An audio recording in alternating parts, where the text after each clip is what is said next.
Let's be honest. Faith sounds real good when things are moving, when doors are opening, when answers are coming, when progress is visible. But what about when nothing is shifting? When you're doing the right thing, standing in truth, and it still feels like you're waiting.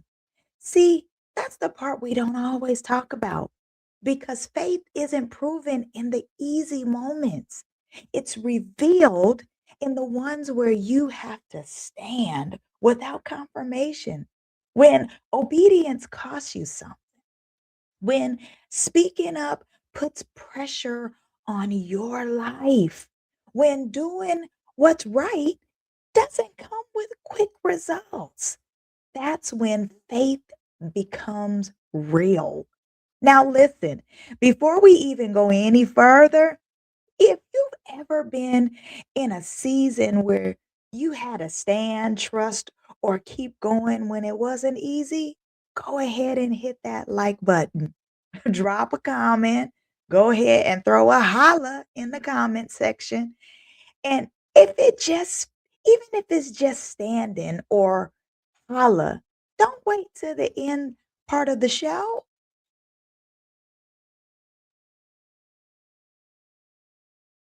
Ever been in a season where you had to stand, trust, or keep going when it wasn't easy? Go ahead and hit that like button. Show us some love to the Heart Show. Drop a comment, even if it's just I'm still standing or holla.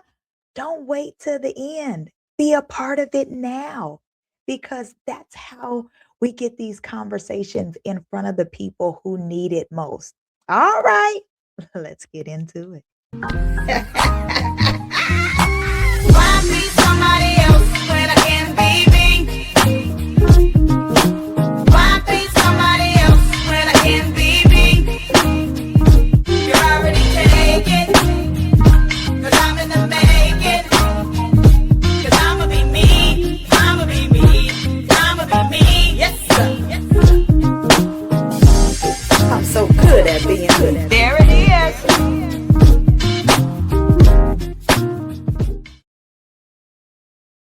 What's up, Holla Squad? Hey, and welcome to the Hear My Heart Show, where real life meets real faith and we heal out loud. This is the space where we don't run from hard conversations, we face them with truth, faith, and courage. If you're a part of the Holla Squad, I need you to drop a holla in the comment section. If you are new here, I want to say welcome home. You are heard, you are healed, and you are here on purpose. I have a fabulous lady here with us. I have Miss Zara. She is a 2008 Olympian. She's a TED talker. Yeah, I should say it that way. I'm so extra. Please forgive me. And she is the founder of Moving in Faith, a global empowerment brand centered on purpose, resilience, and identity. That's big. Through her work in apparel, storytelling, and speaking, she helps individuals navigate adversity while staying grounded in faith and aligned with her calling. In this season, Zara is standing on some big shoulders, her own, and she has a powerful story for us to hear. She is advocating for herself in a case that's involving retaliation and racial discrimination. And she is definitely using her voice, y'all, not only for her own justice, but for others that's walking in similar paths. We need individuals like her, especially her. You got to wait till she get out here because this baby is something smart. I absolutely enjoy talking to her. Her story is one of strength, it's one of courage and unwavering faith in the face of uncertainty. And so, with that being said, I am not going to prolong the time anymore. I'm going to bring her up to the stage. Come on, Zara. Hello. That's listen. We can just end the podcast right now because that was an introduction. Thank you. Maybe when you smart and you got all these credentials, we be needing to know. Okay. I am so nosy in this particular season that you are in. What is something you are thankful for? I am thankful. So actually, let me pause. So thank you. I'm thankful for being here today. I'm thankful for being with your guests and for just truly moving in faith and just knowing that I serve an amazing God that is always right on time. Right. It may not be when I want him to be there. Like when mentally I'm thinking like, okay, it's enough time, but always right on time. Like even down to that, like, wait, you just got a return from Geico for $300?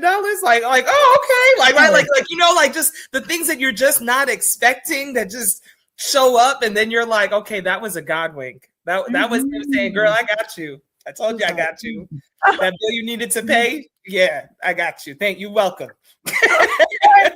Don't you just love those? Listen here, you got me getting ready to go check my mail because I'm expecting checks in the mail. I'm expecting cash apps, gifts, and surprises. I'm thinking I'm gonna find money, debts is gonna be paid off. Listen, I am expecting, so I love the fact that you came with that. Yes, ma'am. That's about to be contagious. So let me just rub on you like you my Apollo log. Hold on, Holla Squad. This is your commercial break. Now, if you've been watching the Hear My Heart show, nodding your head, feeling seen, getting convicted, and whispering, yeah, I probably do need some help. Well, praise God for honesty.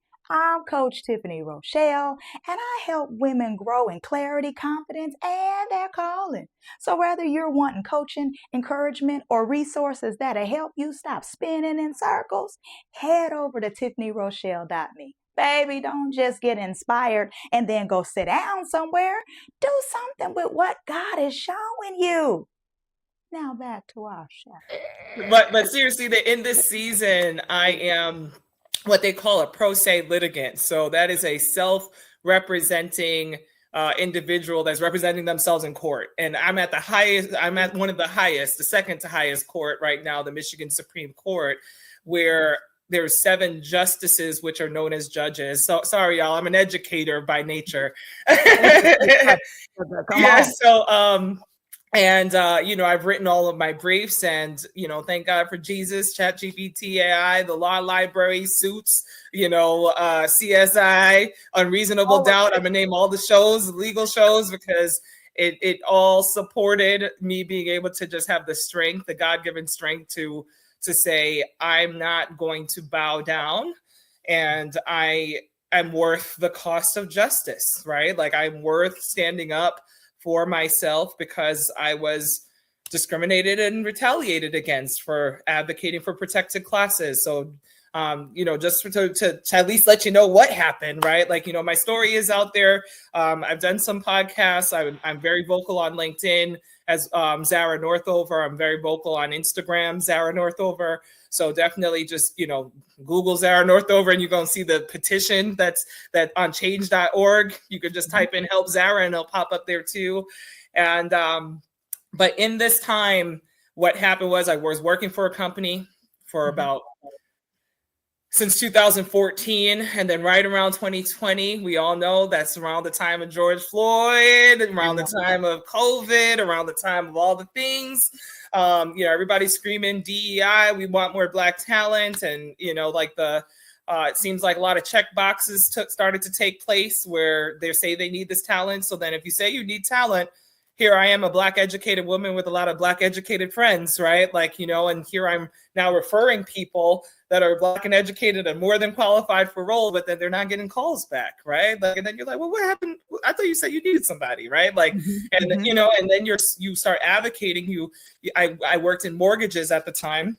I was working at Rocket Mortgage, and the reason, you know, I started to see when I would advance through teams. I started off as a President's Club banker, and I started off as associate banker, you know, rose as fast as you could through all the positions.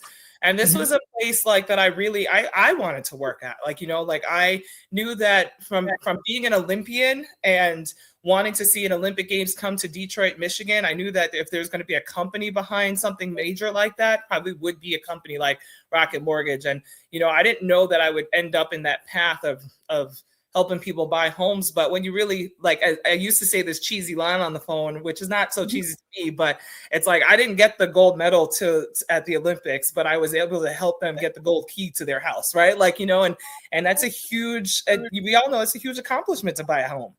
And so like I really took my job seriously, and I was excited to support people, especially those ones that didn't believe that they could. And that's the underdog in me, right? Like that's the firecracker that wants to help and see everybody win because it's possible.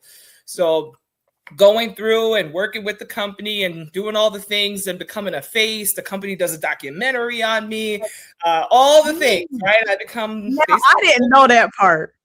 They did a documentary on you? They did a whole documentary, a 10-minute documentary that, that aired, and they would send it out to thousands of people that are getting hired in because it's a 30,000 plus company with, and when you look at all the companies that's under the umbrella, now you're talking about 165 companies and, hundreds of thousands of people.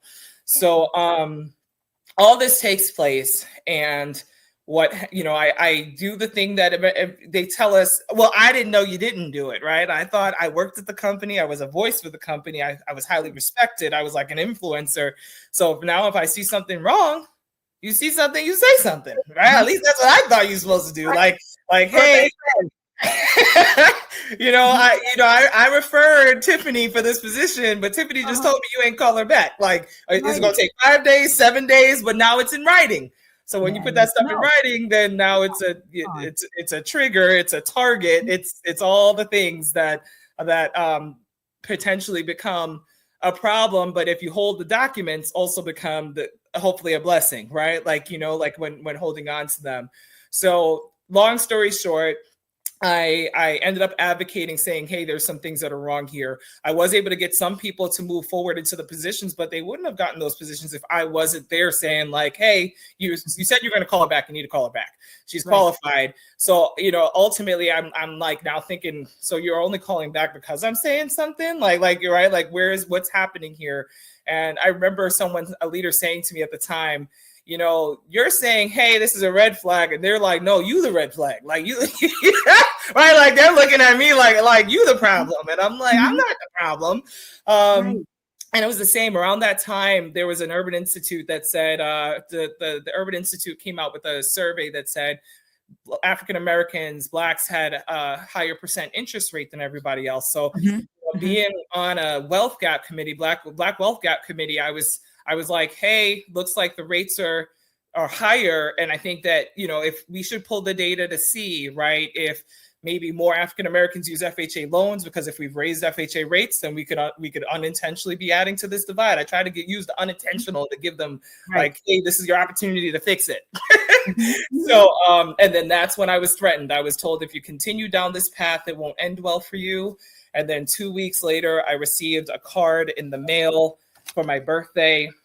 That's crazy right there. That is crazy work. And inside the card, it says, Zara, I see a great year in your future, or bananas. It's unclear. Happy birthday anyway.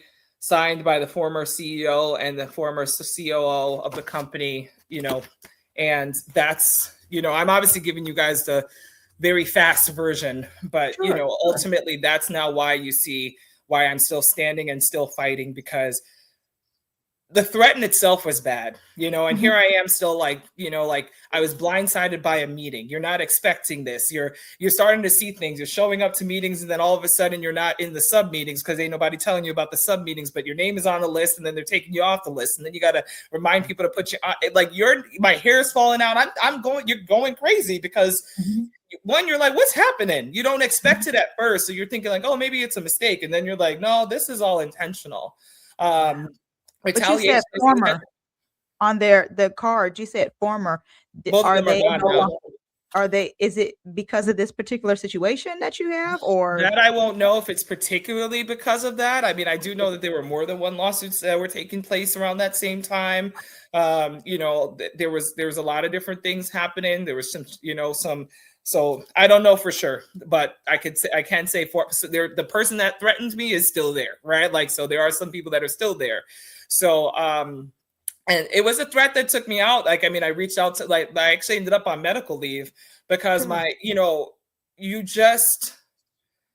you're at a point where on one hand, you're trying to say, how do I fix this? Or can we figure this out? Can we work it out? Which ultimately I was at the company since at that point, 6 years, 6 going on 7 years around about. So why would I, I wasn't looking to leave on my own, right? Like, but I also didn't want to be forced out of something that when I didn't deserve to be. Like, I was good at my job. And I have my fiance is there, right? Like my fiance now is there. Friends were there, and I was making impact on people. I was helping others. So all of that took place. I did at the time. The thing is, when you go to college, nobody teaches you, like, hey, this is what you do when you face discrimination or retaliation or harassment. They tell you, everybody, you get the one video in the beginning that normally says, like, go to HR if something bad happens, but it's actually not the first place you need to go. You need to reset, you need to assess, make sure you have your documents straight, talk to a confidant, whether it's at another company, somebody that's in corporate also, so maybe you could just check, like, am I tripping? Or is this like something, right? Like, and it's also free to reach out to employment lawyers, have a consultation. So there's steps that you should be taking before, right? Okay. That you go there. So at least then you know the verbiage, the right things to say, the things to look for, how to prepare, the documents to have. Sierra Gross, shout out to her. She has I think it's called Work Receipts now. So it's an app where, she's a Black woman that created this, because normally what happens is emotions take over, right? Which it did for me, right? Like, to where you're stressed, you don't know what to do. Here you have this big corporation and you feel powerless. So for me, that Sunday, when I went to church after getting the card, there was a sign behind my pastor, and he was doing a series called Bigger Than Me. Oh, wow.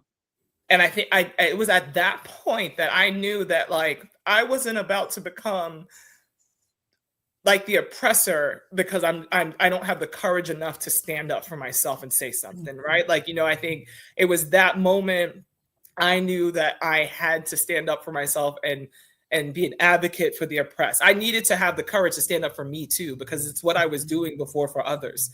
So with that, EEOC was backed up, all the things. So, somebody told me about a lawyer. You kind of just, I didn't do all the things that I wish I would have known, right? Like to hire the right lawyer, do the right, have the questions. But I also believe in when you go through these experiences, it prepares you to help others, which is why I won't be silent, right? That's the reason why I'm making sure I speak as much as I can and share the process with others so they don't have to go through what I went through. They have the tools they need in order to be able to move forward. And so when that lawyer was just like, hey, yeah, they gave me an offer and I didn't take that offer because I'm like, we don't even have our documents yet and you trying to take this offer, right? Like, I mean, like, something's not making sense to me. And then why do I have to leave, right? Like if I didn't do anything wrong. So it wasn't just, there was no justice in that scenario. And and they wanted like an NDA and all those things. And I'm like, absolutely not, right? Like, and so didn't sign the NDA, didn't take the offer. Those two lawyers left, got another lawyer was referred, and the case went forward. Discrimination is a hard case potentially to prove, because there's all these like, certain laws that'll be like, 1 time in 8 years is not pervasive enough. And then you have to be able to show certain things. So the case initially was dismissed, but what happened was the retaliation claim was alive. And not to go into too much details because I'm still active. So this is stuff that's all public record that I am sharing, so it can be looked up. But what ultimately happened was I prepared myself to, after the second lawyer said, hey, if you don't take this money that they're offering you, I'm not going to represent you anymore, then I said, well, it looks like God is qualifying the call. Yeah. And I decided to take my case on because it was an error. Like, you Mhm. can't say that, right, a $20,000 pay cut is not an adverse action, because it is. If I took $20,000 from your paycheck, from your annual salary, that's an action, right? Like, you can't say, oh, well, we were just restructuring. Well, why wouldn't you put me in a position where I was before and I was actually very successul at? Why would you put me in a position I've never done before and you hardly trained me, right? So there were too many steps. So I filed another claim, and what they basically were saying is that when you filed the other claim, that you should have just joined it. But I'm like, how you joined the claim that got the before, when, like, this didn't happen yet? Like, right, the threat action of the threat didn't take place. The threat took place in the first one, and I went back to work, and now the action started to take place. So based off of the law says you're supposed to file a new claim. You're supposed to go through the EEOC, which I didn't do the first time. So all those things I didn't do, now I'm following the law. And now you're trying to tell me that because I followed the law, that it's a problem. So that's the question that's before the Supreme Court, which means it's broader and bigger than just me in this one case. It's even broader and bigger than the card. It's broader and bigger than the retaliation, because it's true law. Anybody that should be moving forward, if you're dealing with retaliation or discrimination or harassment, then you go back to work.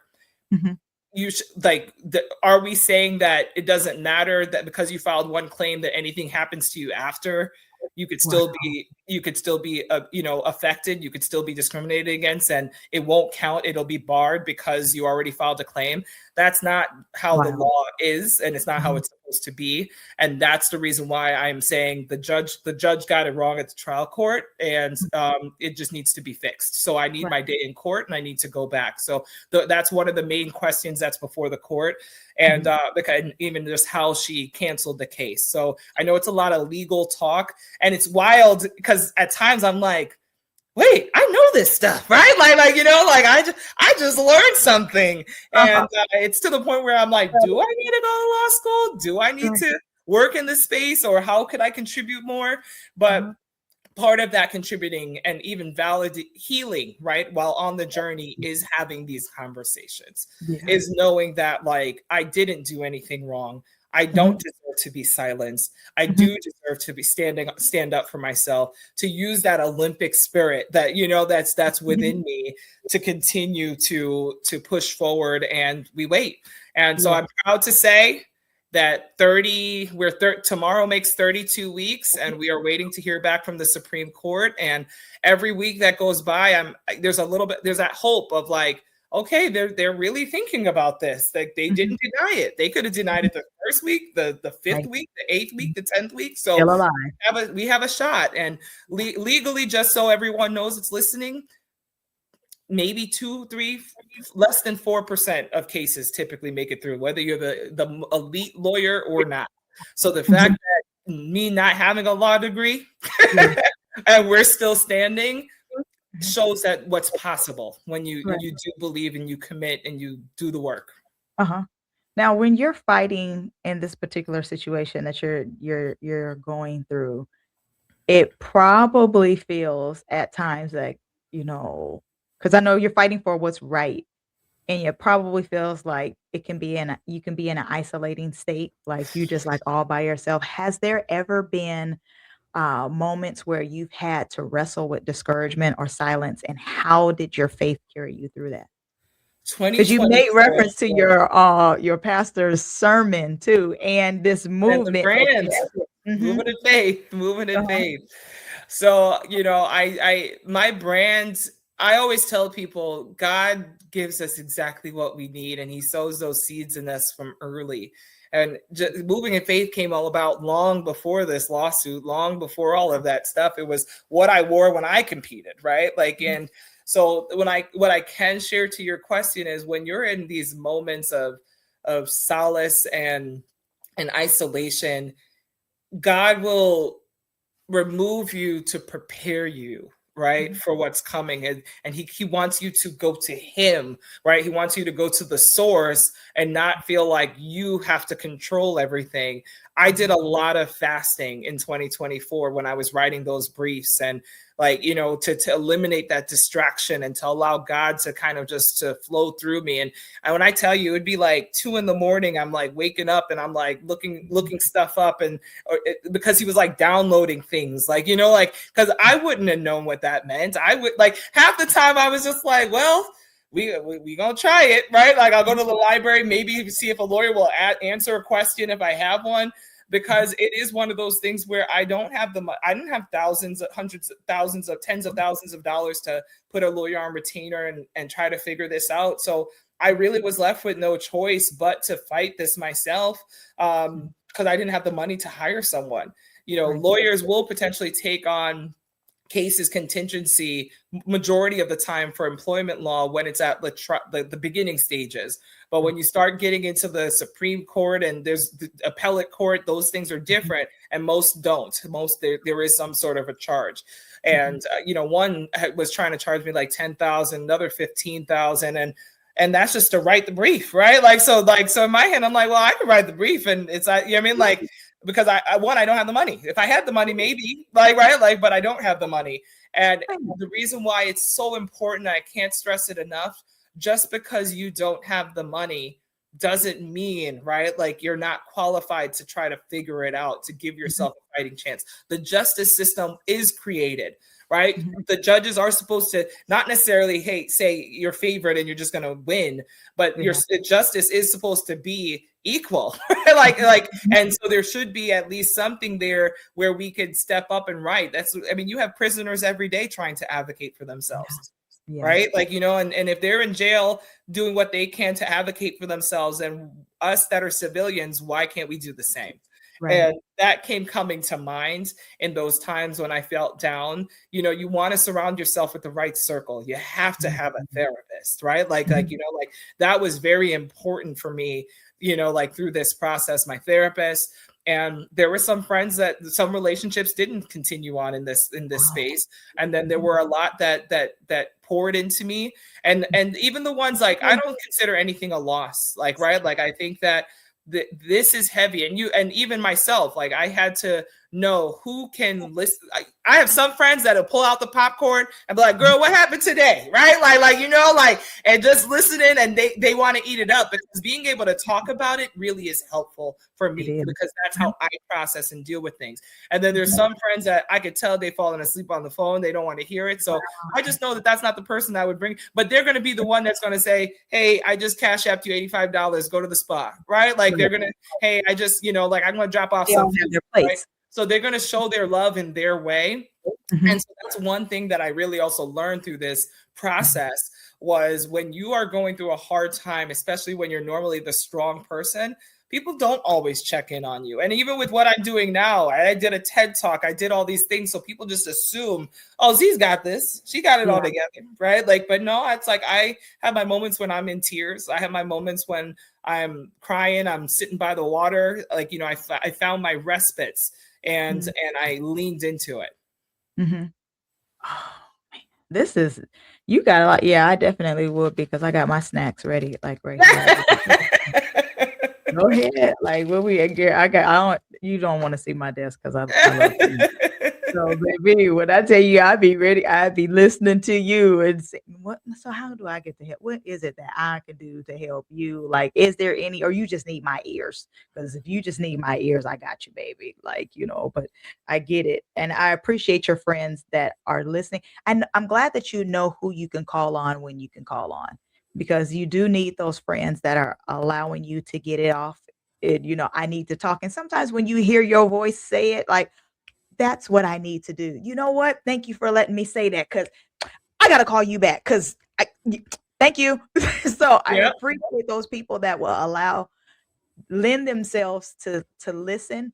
And then I also appreciate the ones that's like, all right, that's enough. So, baby, look, you need a break. Go to the water. I got your gas. Go get you something to eat, or whatever it is. But I'm glad that you have a circle, that you know who you could call on when you can call on. And I'm glad you also know you can call on Jesus too. Amen. That's friend the source. What does using your voice responsibly and courageously look like in today's world for you? So today, you see the power of when you're up against a major entity, right? Mhm. Because you would think that a story like this would potentially be all over, right? Like, it's a former Olympian, a multi-billion-dollar company. But you also realize the tentacles of retaliation, and in the law they call it the cat paw theory of how the ripple effect of major companies. People be like, girl, I hear you and I believe you, but I ain't about to lose my job. like I don't want to lose this contract. Like I'm not about to be uninvited to all the high profile things that are happening. And I would go through rounds of interviews and knowing I'm qualified for the job. People absolutely love me, and then all of a sudden I realize, okay, yep, it's affiliated to Rocket somehow. It's affiliated here, right? And of course, with anything, like, sometimes sometimes you don't know, right? Sometimes you get that message like, girl, if I don't get this help, I got you. But it's wild because at times then you're like, why is it all of that? And it made me think back to slavery days, honestly, like all the time. Like this case, like allows me to reference back to Jim Crow days, slavery days often, because in my head, I think about how courageous our ancestors had to be. Right. They gave their life. Like they were beat to death. They were hung. They were brought to jail. Right. Like, to support a movement, to support even just one person. And so at times, I'm like, well, how come I have about 1,700 people that have signed the petition, which is amazing. I'm grateful, but I'm like, why do you ain't sign? Like, I saw in the beginning, I would go there like looking and like, it's interesting. Not everybody shares or people are talking about it. Like, but then I had to just focus on the ones that do show up, because the ones that do show up is who God, right? Like, brought to me. And that's been a prayer I've been praying majority of my adult life, is like, God, I'm answering any call that you when you put it into me. But I just ask you to provide me the right angels along my path to work with, and to hear me, to see me, to be with me in those moments of need, right? Give me the signs. A friend said it best, it's God winks, right? Like, like the things that you don't expect, but maybe some stranger just comes up and then all of a sudden like, oh yeah, my fiance is a mediator in Atlanta. Like not even here. Like, oh yes, let me call her and see if she can help you out, right? Like my mentor is a judge, like, right? Like, let me see if I can call and connect you to, and then I share the story, and then all of a sudden they want to help. Like, there's women in Arizona and in DC, like that stepped up to help. And the whole time, and someone that's normally a giver, part of this lesson was to learn how to receive. Yeah. Which is not easy. Like, because here I am like tallying, putting in there like, okay, I gotta make sure I gotta give her something back. Like, if I make something, let me try to see if I can do this. Like, write down all the names. But in this season, God is also like, don't block their blessing. Just don't block the blessing of the person trying to give to you, because you don't know how to receive. And so I've had to sit with all these lessons along this path, along this journey. So it's the fight. This is more than just a lawsuit. This is a spiritual warfare. These are lessons. This is life lessons. It's the fellowship of my life, right? Like, that I'm doing at 42. Wow. Here you got your 6 years, right? Like, we've been in this for a long time. 1, 2, 3. Yeah, going on 6 years. Going on 6 years. See, that's a long time for you to stay in that. Like, you. So, with that being said, like, would you say your Olympic level training had anything to do with this? Like, how did that experience shape your mindset when it comes to the discipline or resilience and identity and going through this? Absolutely. Like, there are times I stop and I'm just like, oh, they tried it. Like, they tried, like, in the beginning it's like, why me? Woe is me. And then at some point it shifts into like, oh, they chose the wrong one. They chose the right one. Right? Like, like you can play, oh, I'm gonna learn how to play this game. But I was reading something where someone said, was it W.D.B. Du Bois that talked about like, we're playing a game that was like, they created the game that we're just now playing, right? Like, so you're trying to learn and play at the same time, when they created and strategized and made the game that you're playing, right? Like, so, but I'm not counting me out, right? Like the only way I could truly lose is if I don't try. And that's my deceased, my late father once said, always said, he ingrained this into us, was a man is not a failure because he tried and failed, but because he fails to try. And for me, like I don't even know how to quit. Like I will sit here and be like, I'm done for like 24 hours maybe. And then I'm like doing something like, right. Like, because it just doesn't even feel right. It doesn't feel right to quit. So this is an all the way thing. And so where we are now, even before the Supreme Court, is there's 3 paths, and I look at it is a win-win for Zara Northover, because if this case was to be denied at the Michigan Supreme Court level, hopefully it's denied and maybe there's a dissent, or even if there isn't, then I preserved the record.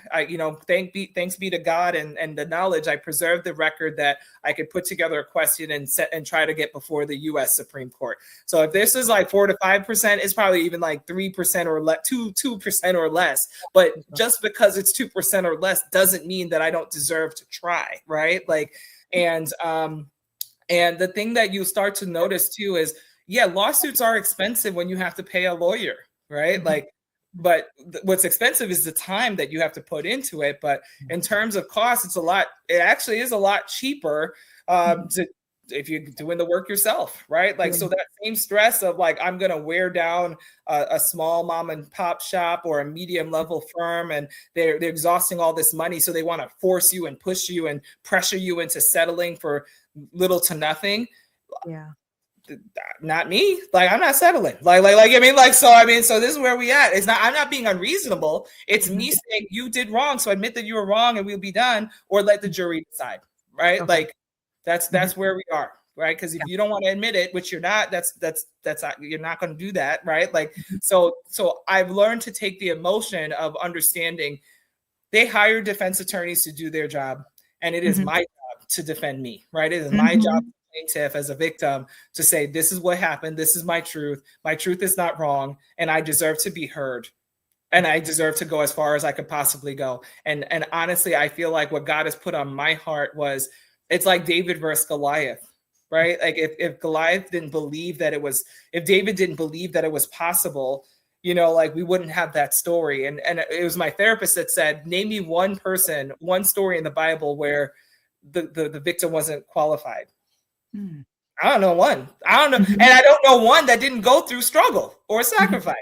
They all did, right? Like, so this is my modern day version of living this spiritual battle that one day will hopefully be making a difference for so many more to come.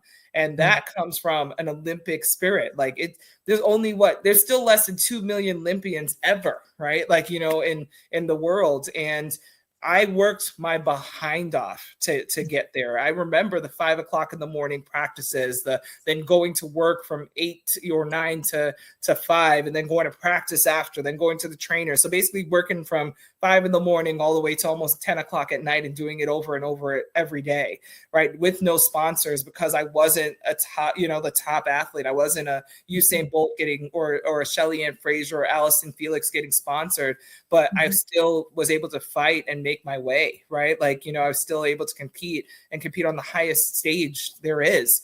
So yeah, I do think it was one of those, like, that determination is innate and it's in me. So there's no way I'm going to see this and not say, okay, I'm going to go as far as I can, because I know that I was wronged.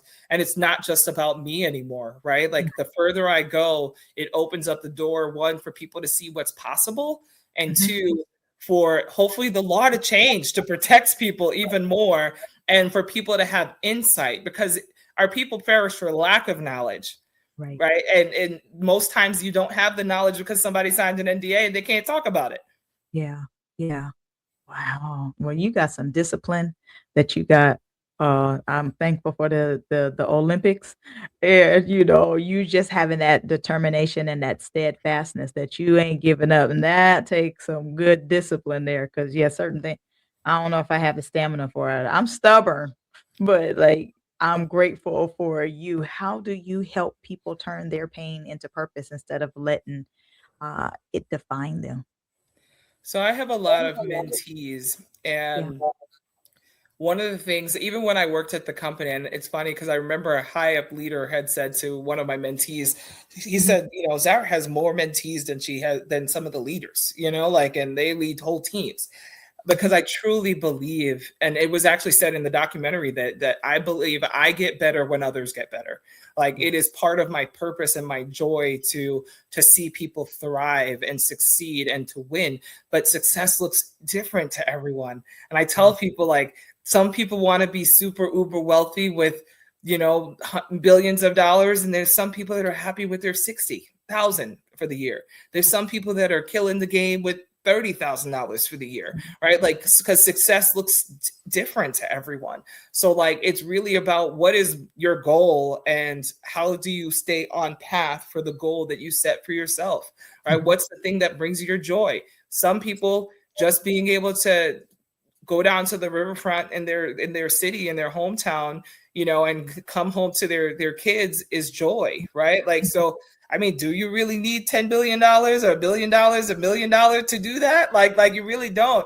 And then when you start to realize, like, when I take the pressure of what society is saying that I should have or want away, and I look at truly what are the things that make me happy, then you're able to figure it out. Like, I remember when I was working in a high profile job, people were making, I made $40 million in 1 year for the company, right? Like when I was there, and I was making six figures. So they were just like, all right, Zara, like, you made $20,000 this month. Like, what's your favorite car? Here I am, like, a Hyundai, right? And they were like, what? Like not a BMW, like, you need to aim higher. And I'm like, yeah, but I could get a limited for like 20, like, right? Like, and I can have it paid off, right? And ain't got no bills, like, and it's got a double sunroof. Like, what's the problem, right? So I'm not motivated by money in that way. Not at all. People are just like, well, you love to travel. Yeah, I love to travel, and I'm gonna put it in Skyscanner and go to the place that fits my budget. Or get in the car and drive to Toronto, right? Like so there's ways to still do things on a budget. And then there's some people that want to have that luxury lifestyle. I'm not, even if I had the money, I don't think I would still be a big name brand person. I believe in building my own brand, right? So I'm always usually wearing something moving in faith, because I believe in sharing it and showing your faith, because that's a bold walk. And it was my mom. We laughed. She's like, how you gonna have a faith? And she's Jamaican, so it was an accent, right? How you gonna have a brand like Moving in Fiat and no feel like you should get tested, right? Like you know what I mean? Like, so here I am just living through the test. Wait, what did your mom say? Wait, how'd she say? Okay. How you gonna have a brand like Moving in Fiat and feel like if you get tested, right? Like so here I am getting tested. Am I gonna pass the test, or am I gonna give in? Mm-hmm. Mm-hmm. I love that. Like, your mom is funny. I'm sorry. I don't know if it was you acting like your mama or that right there, that took me in.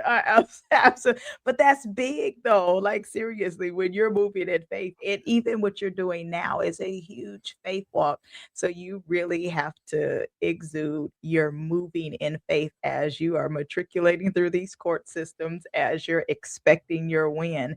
You're still moving in faith. And had you not had faith, you wouldn't be able to navigate these situations that you're going through. So I'm gonna believe that this is about to happen. This is what you want. Laws is gonna change and laws is gonna pass. This is what's getting ready to happen. Like, I'm being positive for you. Like, I'm believing in you, like, sincere, because you're a smart little something. I hope that wasn't condescending, because we have the tendency to be like, you're little. Like, you talk about, so like, this is like, this says Moving in Faith, and right on the back I have a picture. You got jewelry too? Yep, I have a picture of my mom and my grandma, right? Like, I keep them close with me. Like, it's the thing that it's always on me. It's always like a reminder, because when you are down and out, those moments will happen. I am human, just like everybody else. But in those down moments, you just have to, like, when you see something that says Moving in Faith, you're like, dang it, I wanted to be upset, but I can't even be upset right now. Like, because like, it's just staring at you. So that's why I always, even from a pen, like, it's just a constant reminder. So I have to, there is no sitting in it for too long, because I'm going to see something and I'm going to be like, all right, let me figure it out. It is funny you're saying now I think I need to bling mine out. I have my grandmother on my necklace right here. She's heart because she's my heart. She's no longer with us. But I have her on there, and she always used to tell me, she was like, Tiffany, be nice. I can't tell y'all the name she actually used to call me because if Yeah. somebody start calling me that, I'm gonna be mad because you ain't hearing that. You just calling me that because she did. Nevertheless, but she always would say, Tiffany, be nice. And I'm like, I am nice. But I also was real ornery, as she would say. So this is like how you have your necklace on there. Sometimes you'll see me kind of like doing one of these little numbers because I'm like, all right, Granny, I hear you. Be nice. This is just like that soothing, comforting, like, all right, I'm gonna remember. All right, I got you. Be nice. That's me operating in my Catherine. All right, be nice. So I get you. You always kind of have these reminders and these constants. You're moving in faith. I'm remembering moving, being nice. Yep. Absolutely. So I get it. When you look Absolutely. at the word heart, you'll notice that there is a word ear that's inside of that. You have our ear. So let's hear your heart. What is the final word that you would like to leave with the Holla Squad? To keep moving in faith. Like Come it's on. really important to trust the path that God has you on because it's not going to look the same as everybody else. It's not always going to look easy. And even if it looks easy, sometimes it looks easy to the eye, but it isn't easy, right? In terms of the actual pathway and process that's taking place, what everybody sees and what you're doing behind the Instagram and the closed doors. All right. So you just have to trust because when God puts something in you and he puts it in your heart, like it's only a matter of time that it's going to come to pass. And I think of that story in the Bible where, right, what was it, the journey of 4 days that took 40 years, right? Like because people just was doubting along the way, stopping, turning, like, are you sure? Like, and that's not like, and what is for us will still come to pass. All right, it's just going to take a long time, so why not just trust? Why Mhm. not just blindly trust what God has for you? Give him the wheel and allow Mhm. him to lead you where you've got to go. And just trust that the war is won. You may lose some battles, but in those lost battles was for the lesson. Mhm. So you can literally be blessed and be a blessing. Yeah. Oh, I love that. Yeah, I be trying to trust God like I trust these chairs. I will find a chair. I'll go to church. I'll go out to eat. Even this one that I'm sitting in now, I know it's gonna hold me up. So if I can believe that this chair is gonna hold me up, how come I just can't believe that God is gonna take care of me? I just need Amen. to make sure that I can trust Him to hold me up like these chairs hold me up. Amen. Oh, I am so with you. You're an amazing lady. Thank you so much for sharing your story. I real life appreciate you. Holla Squad, listen here. Tell me she wasn't fabulous and phenomenal. Tell me she was not informative. Even if you did tell me that, I mean, I have my own worldview and I'm not going to believe you. So, listen, tell me how fabulous she was. Tell me how courageous she is, because that right there is super courageous. Zara, thank you so, so very much for sharing your story and even reminding us that faith isn't passive, it's active and it's bold. And sometimes it's costly. Man, tell me, faith sometimes can be costly. I appreciate how you are moving in faith. You're not standing still. You're not stagnated. You are seriously exuding your brand. You are moving and you are moving in faith. You don't have to shrink, sisters and brothers, to stay comfortable. Please don't do that. You don't even have to be silent to keep peace. Please don't. Okay. And I'm going to tell you this too. You don't even have to give up just because it's taking longer than than you're expecting. Seriously, please don't give up. Let her story be proof you do not need to give up and you don't have to be silent to keep the peace, okay? If this show blessed you, show some love to the Heart Show, please, and thank you. If you have not yet, subscribe to the show, okay? There's some goodness that comes through here. I got some phenomenal individuals that comes over here and shares their story, and I would like for you to do something else too. Show me that sharing is caring, and share this with someone who needs this reminder. Share it on your timeline or personally share it with someone. Sharing it on your timeline, it helps us and gets this story out there and lets the algorithm know that this place is a place where they want to hear some good stuff. All right. So, Holla Squad, if you felt what you heard, I need you to do me a super huge favor and holla. Grace and peace, y'all. I love you, and I will see you next Thursday.